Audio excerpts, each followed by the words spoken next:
Things haven't been going well at work since the incident at Century Manor. I've been transferred from my post on patrol duty and been reassigned to the access control booth for one of the maximum security wings. I was told to sit in a glass box about 15 feet by 8 feet and push buttons which engage and disengage magnetic locks, opening doors and allowing access to the unit. The dozens of monitors in front of me show staff coming and going, looking up impatiently at the camera, waiting for me to hit 5, then 4, then 3, which unlock the corresponding doors. There are 5 thick steel doors to get through the entrance. To get through each door, the previous one has to be properly closed first. They never close right, so people get stuck, then give impatient looks to the camera. I have to smile politely and say, "Check the door behind you. I don't think it closed properly," into my decades-old intercom system. I'm locked into my booth, so all I can do is watch as they struggle to comprehend my garbled instructions. The staff on the unit were nice enough at first, saying hi and good morning. As they'd come in for their shifts, I'd smile back and wave and buzz them through the doors. But it was only hours before I had become a background fixture in my booth, and people would walk through the doors and pass without even glancing at me, expecting the doors to open as if by magic. Doctors and nurses passed through, chins in the air, ignoring my desperate attempts at pleasant conversation and rapport building. What can I say? I have a complex. I really need people to like me. It's a sickness. Still, I didn't mind it at first. I was locked in the most secure part of the hospital, so I felt totally safe at least. Doug was still on the loose, and the police were in his back pocket, as was Philip, my supervisor. Although Doug no longer worked in the hospital, I knew he wasn't far away. For all I knew, he and his demented daughter lived beneath the hospital in an undiscovered tunnel system somewhere. Why else would Samantha have called that room in the old manor their clubhouse? I shuddered thinking back to the bloodbath in the basement. And how else could they have disappeared with all the exits covered? I wasn't about to venture back into Century Manor anytime soon, though. That was for sure.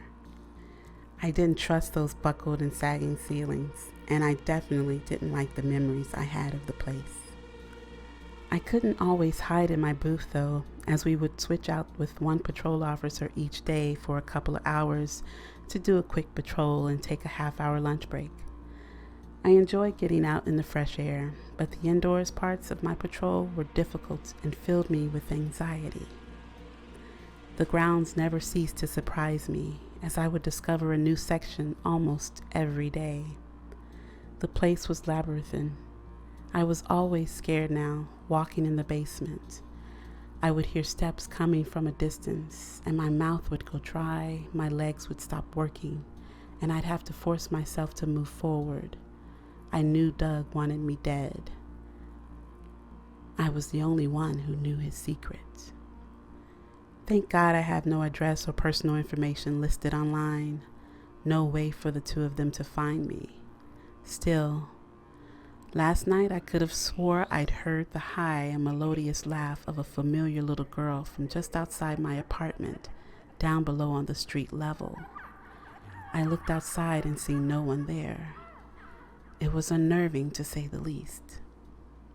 One happy accident that came of my reassignment to the control booth outside E3 was that it had led me to the discovery of a way to the sub-basement. I had already searched the mechanical section in the basement that had been my first hunch, but found the stairs led down to a new section of isolated mechanical rooms, full of a lot of machinery but nothing else. No tunnels, no secret passages either. At least it looked that way to me. The fresh cinder block walls had no visible gaps or irregularities. Yesterday in the control booth, however, I had called the repairman to investigate a noise.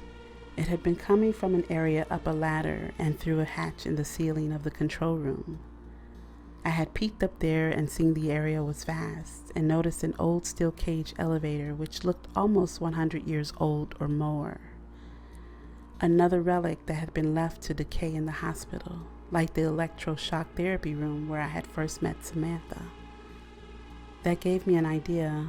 Maybe that old elevator accessed areas no longer accessible by stairs or the more modern elevators in the building. It was worth a shot. I asked the repair guy about it and he shrugged, saying it wasn't working and had been locked up for as long as he could remember with a padlock and chain. I resolved to get in there somehow. An opportunity presented itself quickly enough when Matt, the new guard, came to relieve me for a break. He had already been entrusted with the big key ring and passed it off to me so I could get where I needed to go on my break. I had a flash of inspiration. I told him I was going up to the roof for a smoke. Even though I'm not a smoker, he didn't know that. He just passed me the keys and said to have a good break. I climbed up the ladder and found the key for the rusty padlock after trying a dozen different ones. I opened the lock and unwound the heavy chain from the outside of the elevator which held it closed. With a large flathead screwdriver that a repairman had left, I managed to pry open the doors slightly. It took all of my effort. They were heavy and rusted, almost seized, but I managed to pull them open all the way. I took a deep breath and got in. The lever to the left of the door was ancient, pitted, and rusting, but had an additional level on it that I had never seen in the other elevators in the building. Below B1 was B2, a sub-basement just as I had suspected. The legendary underground tunnels of the sanitarium, source of the haunted stories which were passed off around town as myths and urban legends. I hesitated for a minute. I wasn't just curious to see what was down there. I needed to see what was down there. But my arm wouldn't pull the lever. The deep down lizard part of my brain was telling me to leave, to run, and to never come back to this place. I found myself walking out of the elevator, but then against my better judgment and all rational common sense, ignored my fears and got back in. I had to see what was down there for myself. I pulled the dingy bronze lever downwards. Decades of thick spiderwebs stretched and tore as they came with it. The steel cage shook and heaved, sending me off balance into the steel bars behind me. With an alarming squeal, it began to descend. Gradually, the sound faded and the car shook and rattled its way down. I could see out through the steel bars as I dropped down into the darkness. I pulled out my flashlight and turned it on. After a minute, the car stopped and I let out my breath. As I inhaled, I immediately regretted going down there. The smell was horrible, like the smell in the basement of Century Manor, but worse. Like decayed and rotting flesh left out for months or years even. I pulled my shirt up over my nose, but that made little difference. I willed myself forward and found flies were buzzing and swarming all around me. There were hundreds of them, thousands of them. No wonder the hospital always had an insect problem. The cafeteria always swarming with big nasty flies landing on your food and buzzing around your head while you ate. Patients would always complain about them, saying they would come out of the vents. I had chalked it up to delusion. As I walked forward, I realized I had not come prepared for this. I needed a gas mask or a respirator. I felt like I couldn't breathe, especially not with the flies buzzing around my head and flying up my nose and into my mouth. I felt like I was close though. If I could get some proof, I could show that I wasn't crazy, that Doug had killed Rhonda, the records keeper, and Sam, the patient. I wondered how many other patients who had absconded and never come back were really victims of him and his psychopath daughter. They had probably hid numerous bodies down here, which accounted for the smell. My flashlight beam hit something unusual on the wall, and I stopped for a moment to look. Someone had carved their initials into the wall with a knife. DL plus MB forever was encircled by a heart. Weird. Wasn't Doug's last name Lambert? Could DL be Doug Lambert? And if so, who was MB? I continued on and saw up ahead was a split in the tunnel. It went 3 different ways. Each direction looked like it went on for a long, long ways. I checked my phone. I had already been gone for half an hour. Where had time gone?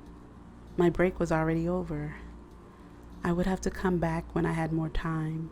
I took the key for the elevator lock off the keychain and put it into my pocket. I turned around and walked back to the elevator car. When I got there, my heart stopped in my chest. Standing in the elevator car was Samantha. How had she made it past me? She smiled at me deviously and pulled the lever. The car began to rise, leaving me in the lightless tunnels below the hospital. She giggled as the elevator rose up and out of sight as she disappeared from view. As if on cue, the light from my flashlight began to flicker, and I realized with dismay it was due for a battery change. How stupid. To come down here on a whim, not even planning enough to bring backup batteries for my only flashlight. If I died down there, I thought I would deserve it for my lack of preparation. My childhood Girl Scout leader would be so disappointed if she could see me now. I could hope that Matt would send someone down to look for me, but Samantha had probably gone up and locked the elevator again so that it looked the same as always.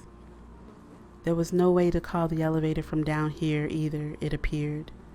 The whole thing was operated from inside the box. No one knew I was down there, so no one would come looking for me. The walkie-talkie had no reception, as per usual. My cell phone had no bars and said, "Service interruption" at the top. My only choice was to walk forward and look for another exit. I made my way back to the intersection and decided to head right, thinking that would take me underneath E-Wing, where maybe there was a ladder or something I could use to climb out. I would have to take my chances and hope this wouldn't lead me to a booby trap set by Doug. I had a feeling he was expecting me somehow. I continued along, trying to ignore the mice and rats that I began to notice scurrying around here and there. Didn't notice those before, I thought. My flashlight flickered off again, and I almost had a panic attack when it went out for a few seconds, leaving me in total darkness. I shook it, and it refused to come back on. I shook it again, banging it against my palm hard enough to leave a mark. It came back on reluctantly, dimly. I let out a shaky breath and continued forward. I heard a noise from behind me and spun around, only to see a big rat noisily chewing on something. It made a crunchy noise. I shone my flashlight at it and it scampered away, but I caught a glimpse of the dehydrated finger in its mouth, covered in old blood and bite marks. I shuddered and picked up my pace. I kept walking and eventually saw what I was looking for, a ladder leading up to a hatch in the ceiling. I climbed it quickly and turned the handle, pushing up. It wouldn't budge. I had another moment of sheer panic when I thought, there could be a fridge on top of this hatch for all you know. They might have retiled the floor right over top, sealing you in here forever. What did you think was going to happen? You're obviously going to die down here and be eaten by rats, mice, bugs, and Doug. I forced my shoulder into the hatch with all my might, and it budged an inch. I pushed again the same way and managed to get it up high enough to squeeze my arm and shoulder out. I wiggled and squirmed out through the small gap I had made and managed to pull myself out onto the basement floor. I lay there defeated. How could I ever bring myself to go back down there? Well, I can tell you right now I resolved to do it. Maybe those of you in the comments section who say I'm crazy are right. Maybe I am. I must be to go back down there. But strangely, I feel like I can't stay away. It's like an itch that needs to be scratched, even though you know it will only spread the poison. The headaches are back now. I know this sounds odd, but the darkness in those tunnels would be kind of soothing now that I think back. When you have a migraine, there's nothing better than lying in a dark room and closing your eyes, and down there is about as dark as it gets.